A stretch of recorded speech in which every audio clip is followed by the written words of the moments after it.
আসসালামু আলাইকুম প্রিয় শিক্ষার্থীরা, আজকে আমি তোমাদের অনুশীলনী 11.2 এর 25 নম্বর অঙ্ক দেখাবো।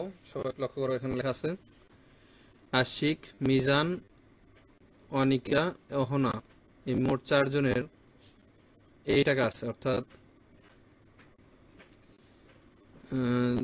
যে এই টাকা নিয়ে তারা মূলধন দিয়ে ব্যবসা শুরু করছে এবং 1 বছর শেষে তাদের এই টাকাটা লাভ হয়েছে, 26,500 টাকা লাভ হচ্ছে।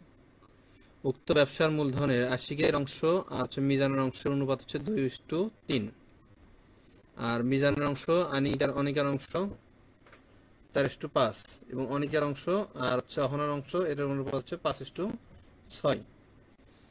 ক নম্বর প্রশ্ন বলছে যে মূলধনের সরল অনুপাত নির্ণয় করো। তাহলে আমাদের যে অনুপাত দেওয়া সেটা আগে লিখি। আশিকের আর মিজানের 2:3। আচ্ছা, আর তারপর লেখা আছে মিজান ইস টু অনিকা, এটা 4:5। আমরা একটু লক্ষ্য করে দেখতে পারবো যেখানে মিজানেরটা লেখা আছে প্রথমটা 3 আর পরেরটাতে লেখা আছে মিজানেরটা 4। তাহলে এই যে এই দুটো আমাদের মিল করতে হবে। এই জন্য আমরা এই 4 দিয়ে উপরে দুটোকে গুণ করব, অর্থাৎ এই 4 দিয়ে মিজানেরটা দিয়ে এরপরটা গুণ করব, আবার এখানে মিজানের যে 3 আছে সেই 3 দিয়ে নিচের দুটোকে গুণ করব। তাহলে 4 দিয়ে উপর দুটো গুণ করলে 4 দুগুণে 8, এই যে 8 হচ্ছে, আর 4 দিয়ে 3 গুণ করলে 3 4 12, তাহলে 8:12 হচ্ছে। এবার আসি আমরা এটাকে যদি গুণ করি 3 দিয়ে, তাহলে 3 4 12, 3 দিয়ে 5 কে গুণ করলে 3 5 15, তাহলে 12:15। এখন আসি আমরা অনিকার অংশ আর অহনার অংশ, লেখা ছিল 5:6। তো আমরা একটু আগে যেটা দেখলাম যে এখানে অনিকার অংশ অনিকার অংশ হচ্ছে 15 আর এখানে অনিকার অংশ হচ্ছে 5, তাহলে 15 করতে গেলে এটাকে আমাদের 3 দিয়ে গুণ করে লিখছে। তাহলে 3 5 15, আর এই 3 দিয়ে যদি আমরা 6 গুণ করি 3 6 18, তাহলে 15:18। এবার আসি আমরা যে এদের মূলধনের যে অনুপাতটা, মানে 4 জনের আশিক, মিজান, অনিকা আর অহনা, এই 4 জনের অনুপাতটা যদি লিখি, তাহলে প্রথমটা পেয়েছিলাম 8, তারপরটা 12, তারপরটা 15, তারপরটা হচ্ছে 18। এই যে তাহলে 8 12 15 18, তাহলে এটাই হচ্ছে এদের মূলধনের সরল অনুপাত। আচ্ছা, খ নম্বর যাই আমরা। উক্ত ব্যবসায় প্রত্যেকের মূলধন নির্ণয় করো। তাহলে প্রত্যেকের যে অনুপাতটা আমরা পাইছি 8:12:15:18, এগুলাকে লিখে নিলাম আমরা। লিখে নেওয়ার পরে আমরা এই অনুপাত রাশিগুলো যোগ করতেছি। অনুপাত রাশি যোগ করার পরে আমরা অ্যান্সার পাচ্ছি হচ্ছে 53। এরপর আসি তাহলে আশিকের মূলধন। তাহলে মোট টাকা হচ্ছে আমাদের এটা,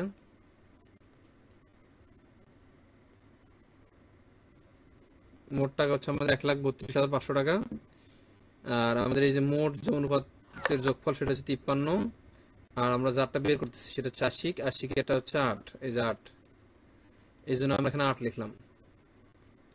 আচ্ছা, তাহলে এখন এই 53 দিয়ে এটাকে ভাগ করতে হবে, ভাগ করে যেটা আসবে তার সাথে 8 গুণ করতে হবে। গুণ করলে আমরা এটা পাচ্ছি 20,000 টাকা। তাহলে আশিকের মূলধন হচ্ছে 20,000 টাকা। ঠিক একইভাবে মিজানেরটা বের করতে হবে। মিজানেরটা বেলায় মিজানের হচ্ছে যে 12, সেজন্য আমরা উপরে 12 লিখবো, নিচে 53, আর এখানে হচ্ছে মোট যে টাকাটা ছিল সেটা 1,32,500 টাকা। এটা যে এরকম আগের মতো ভাগ করি, 53 দিয়ে এটাকে ভাগ করবো, তারপর 12 দিয়ে এটাকে গ্রহণ করবো, তাহলে আমরা পাচ্ছি 30,000 টাকা। অনিকার মূলধন একই হিসেবে আমরা অনিকার হচ্ছে 15 ভাগ, এই যে 15 ভাগ 53, এটা আগের মতো করে করলে আমরা 37,500 টাকা পাচ্ছি।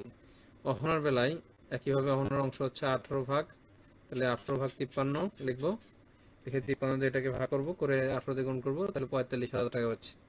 তাহলে আমরা 4 জনের মূলধন পাই গেলাম, একজন 20,000, একজন 30,000, অনিকার হচ্ছে 37,500, আর অহনার হচ্ছে 45,000 টাকা। এখন আসছি আমরা 2 নম্বর প্রশ্ন দিই যে বছর শেষে লভ্যাংশে 60%, বছর শেষে লভ্যাংশের 60% উক্ত ব্যবসা বিনিয়োগ করা হলো। তাহলে আমাদের লাভ ছিল হচ্ছে 26,500 টাকা। এই 26,500-এর 60% আমরা বিনিয়োগ করব। আচ্ছা, তাহলে এইভাবে লিখি। তাহলে 60% বিনিয়োগ করা হলো, তাহলে বাকি থাকলো 40%। এই যে 40% থাকলো, অবশিষ্ট লভ্যাংশ মূলধনের সরল অনুপাতে বিভক্ত হলে অহনা এবং আশিকের লভ্যাংশের মধ্যে কে কত টাকা বেশি লাভ পাবে। আচ্ছা, তাহলে বাকি যে 40% থাকলো, সেই 40% আমরা বের করি কত টাকা হয়। তাহলে 26,500 এর 40%, তাহলে 26,500 এর 40 ভাগ 100, পার্সেন্টেজ তুলে দিলে 100 দিয়ে ভাগ করা লাগে। এখন এটাকে আমরা যদি ক্যালকুলেশন করি তাহলে 2 শূন্য, এই 2 শূন্য কাটা যাবে, কাটা গেল, বাকি যে সংখ্যা দুটো থাকতেছে 265 আর 40, এখানে গুণন করলে 10,600 পাওয়া যাচ্ছে। এখন এই যে 10,600 টাকা আছে, এই 10,600 টাকা দুইজনের মাঝে ভাগ করে দেওয়া লাগবে, অহনার মাঝে আর হচ্ছে আশিকের মাঝে ভাগ করে দিতে হবে। তাহলে অহনা পাবে হচ্ছে, এর আগে আমরা দিয়েছিলাম 53 ভাগের ভিতরে 18 ভাগ হচ্ছে অহনার, তাহলে 10,600 এর 18 ভাগ 53, তাহলে এটাকে আমরা ভাগ করে পাচ্ছি 3600 টাকা। আর আশিকের বেলায় হচ্ছে, আশিক হচ্ছে 8 ভাগ পাচ্ছে, একটু আগে দেখলাম এই যে শুরুতে, এই যে আশিকেরটা হচ্ছে 8, আশিকেরটা হচ্ছে 8, এই যে 8, এই যে 8, তাহলে আমরা 8 ভাগ 53 লিখবো, এখানে ভাগ করলে 1600 টাকা পাচ্ছি। তাহলে একজন পালে হচ্ছে 3600 টাকা, মানে অহনা পালে 3600 টাকা আর আশিক পালে হচ্ছে 1600 টাকা।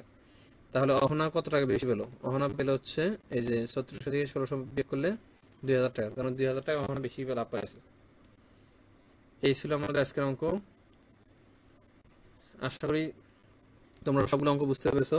তারপর কোথাও সমস্যা হলে কমেন্টের মাধ্যমে বলো, পরবর্তী ক্লাসে সেটা সলভ করে দেওয়া হবে। ধন্যবাদ সবাইকে, ভালো থাকো, সুস্থ থাকো, আল্লাহ হাফেজ।